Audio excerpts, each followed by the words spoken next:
Alors, peut-être des questions à l'intervention d'Antoine? Oui.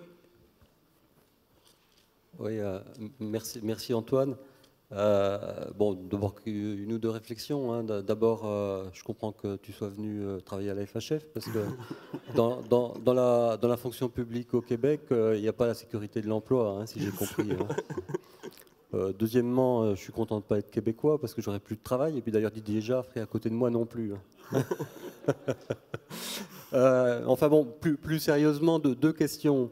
La première, c'est les services de proximité, parce que le Québec, c'est quand même un pays assez contrasté, avec des zones à forte population et puis des zones quasiment désertiques. Et puis, bon, on a eu un regroupement institutionnel de structures, mais est-ce que effectivement, on a maintenu le tissu de proximité? Et puis, notamment en ce qui concerne les hôpitaux, est-ce qu'il y a une gradation des plateaux techniques, avec des plateaux techniques de petite taille répartis sur tout le territoire? C'est la première question. La deuxième question, c'est celle sur le plan financier, c'est-à-dire est-ce qu'on a aujourd'hui un recul? Est-ce que finalement, cette réforme commence à donner des résultats sur le plan financier? C'est-à-dire est-ce que cette réforme structurelle permet de contenir les dépenses de santé qui, je le comprends, au Québec, étaient quand même difficilement maîtrisées? Excellente question. Pour ce qui est de la gradation des plateaux techniques, ça, au Québec, c'est très clair, c'est-à-dire qu'il y a ce qu'on appelle des corridors d'accès et l'ensemble des soins spécialisés et surspécialisés sont dans les CHU.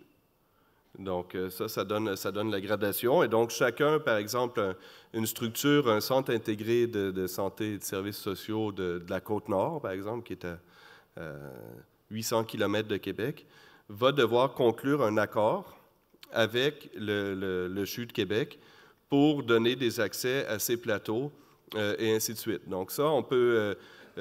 ça, c'est quelque chose, peut-être je me trompe, mais c'est impossible, en tout cas au Québec, de voir un médecin spécialiste en premier contact. C'est-à-dire qu'il y a un filtrage obligatoire par la première ligne et après un système de gradation des soins qui est assez poussé.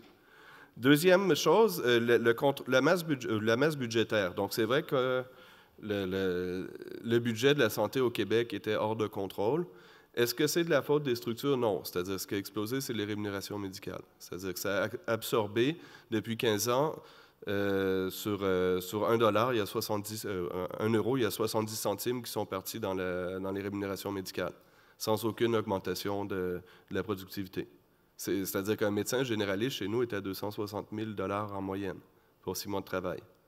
Et en fait, c'est ça oui, pour l'équivalent de 6 mois de travail. Donc, c'est ça qui a donc, c'est pas tellement... Je pense qu'on est arrivé à un niveau... Au niveau des structures, on est arrivé à un niveau d'efficience très, très, très élevé. Mais le problème, c'est pas ça. Le problème, c'est la rémunération médicale. Et c'est vraiment ça, c'est-à-dire très clairement le dérapage des comptes. On a pu tenir, il y a eu 3 années entre 1998 et 2000 où le budget de la santé n'a pas augmenté. 0. Mais après, il y a eu une décision, disons, politique de lever plusieurs verrous, en fait, sur l'activité des médecins et ça a causé le dérapage. Donc, les vrais coûts viennent de là, en vérité, plus que des structures. C'est quand même important, mais ce qu'on constate au Québec, c'est que ce qui a poussé la croissance des coûts de santé, c'est les rémunérations médicales. Oui, une autre question. Oui, merci. J'ai vu dans vos diapos, dans une des diapos, il y avait aussi une inclusion d'une partie des ressources non de soins. C'est-à-dire, j'ai vu la gendarmerie, enfin, il y avait pas mal de choses associées. Et puis, une question également, c'est que vous nous parlez donc de rémunération médicale, mais le système n'est pas tout à fait comme en France. Il y a une grosse partie, par exemple, de risque médico-légal auquel on n'est encore pas arrivé. C'est-à-dire qu'il y a quand même pas mal de systèmes de plaintes auxquels on est... Bon, même si ça augmente beaucoup chez nous... Ah non, mais au Québec, ça, c'est pas comme aux États-Unis. Hein, c'est-à-dire que les médecins ont une assurance collective obligatoire et il y a un régime de no fault. Donc, ils n'ont même pas l'épée de Damoclès d'une poursuite en responsabilité. D'accord. C'est vraiment le meilleur système, le meilleur endroit au monde pour pratiquer, c'est au Québec. C'est-à-dire qu'il y a l'argent des États-Unis avec le niveau de risque professionnel de la France. Donc, c'est le paradis. Alors, pour répondre à votre première question, c'est la notion de responsabilité populationnelle, c'est que l'ensemble des acteurs d'un territoire participent à l'amélioration de l'état de santé et à l'action, par exemple, sur les déterminants de santé. Et donc, évidemment, le PDG du CISS est un peu le leader, mais ça implique de travailler avec tous les acteurs qui ont un impact, par exemple, les services d'urbanisme.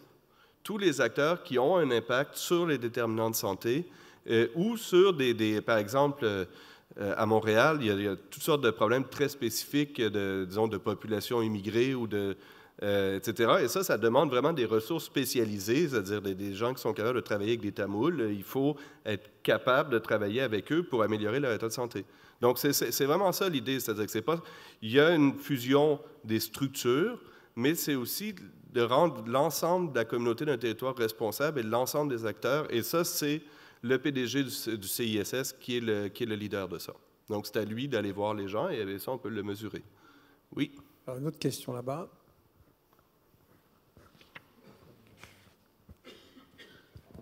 Merci. Professeur Daniel Sechter, professeur de psychiatrie au CHU de Besançon. Si j'ai bien compris, il y a 22 centres intégrés de santé et de services sociaux, dont un certain nombre universitaires. Si vous pouvez nous dire combien universitaires? Première question. Si j'ai compris, il y a 34 établissements de santé, dont des CHU, qui font partie de ces centres intégrés. Donc j'aimerais savoir, par rapport à une population de combien d'habitants au Québec, et en effet, est-ce que les établissements pourraient être un peu l'équivalent de nos GHT et les centres intégrés de nos communautés territoriales de santé, et donc à l'échelle de la population à mettre en parallèle? Et puis, comme je suis un peu monomaniaque quand même, de vérifier que la psychiatrie est bien intégrée aux autres disciplines. Alors, est-ce que la psychiatrie est intégrée à l'intérieur des CI3S? Oui.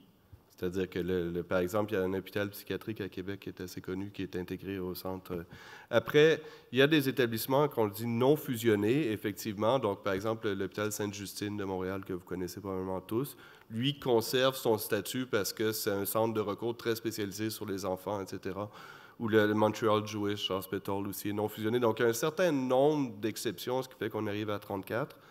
Et pour le reste, on est à 13 CISSS et 9 CIUSSS. Donc, il y en a 9 où il y a un hôpital universitaire sur leur territoire. Mais tous, c'est-à-dire que si vous êtes dans un centre intégré de CI3S et il n'y a pas de CHU, vous devez conclure des ententes de services avec le CHU pour donner accès à l'ensemble des services dont vous pourriez avoir besoin, spécialisés sur spécialisés. La population, c'est 8,5 millions environ au Québec. Donc, avec évidemment le cas de Montréal, où il y a plus de 4 millions d'habitants, ça, c'est le gros morceau. Mais ça explique aussi l'architecture particulière à Montréal. C'est là où on trouve des établissements non fusionnés aussi. C'est un peu spécial. Bien. Docteur Délinger, vous vouliez poser une question pour la dernière question. Non, je vous interroger sur le point suivant. Vous avez présenté finalement le phénomène comme une contraction de 92 structures à une trentaine, en disant on a fait une énorme contraction. On peut aussi le voir comme une projection des 18 agences sur le terrain. Oui, tout à fait. Et si on le regarde comme ça, c'est finalement fusionner sur des échelles de territoire la logique de pilotage et la logique opérationnelle au lieu de la déconnecter. C'est exactement ça.